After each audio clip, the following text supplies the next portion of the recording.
श्री विश्वकर्मा जयंतीना पावन अवसर पर ghee Gujjar industrial cooperative society limited राजकोटना उपप्रमुख श्री जयसुखभाई पंचासरा तथा तेमना परिवार तरफथी समस्त श्री विश्वकर्मा समाजने हार्दिक शुभेच्छाओं। जय श्री विश्वकर्मा। મને આપણે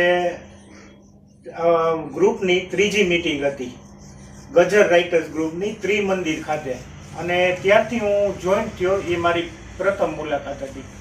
ત્યારે પ્રથમ મુલાકાત મેં બાવડેચા સાહેબ સાથે મારી થઈ અને જ્યારે એને વક્તવ્ય આપ્યું ત્યારે એમ થયું કે ના આમાં કંઈક એવું તત્વ છે સાહેબને કે આપણે એની પાસેથી ઘણું જ્ઞાન પ્રાપ્ત કરી શકીએ એમ છે। એ જ્યારે વક્તવ્ય આપતા હોય કોઈ પણ વિશે બોલતા હોય ત્યારે આપણને એમ થાય કે ના અમને સાંભળી જ આપણે શકી એમાંથી ઘણું આપણને શીખવા મળશે। જ્યારે આપણે કોરોના કાળમાં જ્યારે વિવિધ ટાસ્ક આપતા હતા અને ત્યારે પહેલા જન્માષ્ટમી વખતે કૃષ્ણ વિશે બોલવાનો ટાસ્ક હતો અને જે 3-4 વ્યક્તિઓ પસંદ પામ્યા હતા એને પોણી કલાક બોલવાનો અવસર મોકલ્યો હતો। એ 2000 ને આઈ થિંક 19-20ની સાલ હશે કોરોના વખતે। ત્યારે મારે ફેસબુકમાં પ્રથમવાર લાઈવ હતું મારું તો અને પોણી કલાકનો ટાઈમ આપ્યો હતો અને ચાલુ કર્યું હતું મેં બોલવાનું તો કોણ જાણે ભક્તિમાં એવો લીન થઈ ગયો। પોણી કલાકની બદલે પોણા 2 કલાકનું સતત વક્તવ્ય થઈ ગયું। પછી તો મેં દિનેશભાઈને ફોન કર્યો, મેં કીધું આ ભૂલ થઈ ગઈ છે, પોણી કલાકની બદલે ઘડિયાળમાં જોવાનો ટાઈમ ન રહ્યો અને ભક્તિમાં લીન હતો તો કાંઈ સમજાયું। પછી બીજો ફોન મેં બાવડેચા સાહેબને કર્યો, મેં કીધું આ થઈ છે ભૂલ।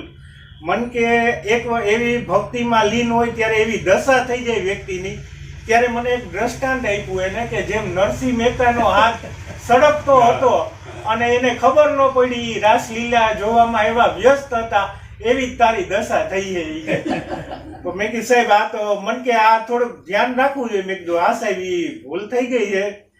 એટલે મારે અમારે ફોનમાં ઘણી ચર્ચાઓ થતી અવારનવાર અને જ્યારે દાદાનો ફોન આવે ત્યારે મારા ઘરમાં એમ કે મીઠી કે હમણાં તાર પપ્પા નહીં મળે એ કે પોણી કલાક ખાચી એ કે અને અમારે મૂળ વાત સાહિત્યની અને કૃષ્ણ ભક્તિની વિશે જ હોય।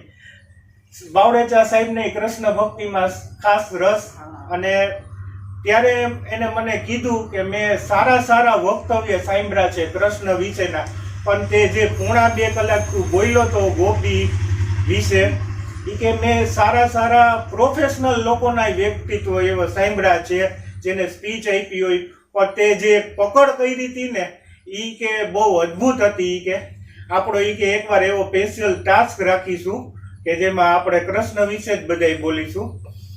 અને પછી બીજી વાર એક ફોન આવ્યો ત્યારે એને મને કીધું કે અમે જે આ ગ્રુપ કરી છે નવા સાહિત્યકારોને, લેખકો મિત્રને, કવિઓને, એમાં તમે અને એક મીરા ખારેચા જી એ કે તમે બે અમારી શ્રેષ્ઠ શોધ છો। એ કે જેમ સમુદ્ર મંથન કરીને રત્ન મળે એમ તમે બે ઈ કે એવા રત્નો છો જે અમને મળ્યા છો।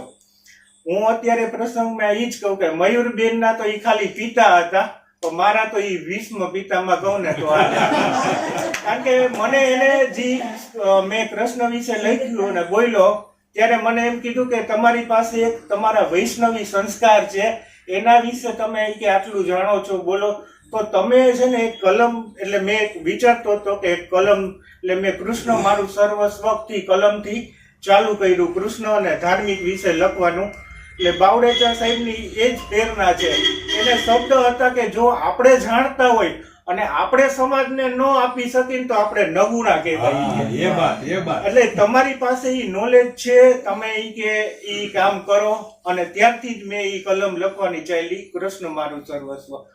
ફરી હું કહું છું બાવડેચા સાહેબ ભલે આપણી પાસે હાજર નથી અત્યારે દેહ રૂપે, પણ એના આશીર્વાદ એ સદાય આપણી સાથે છે। જય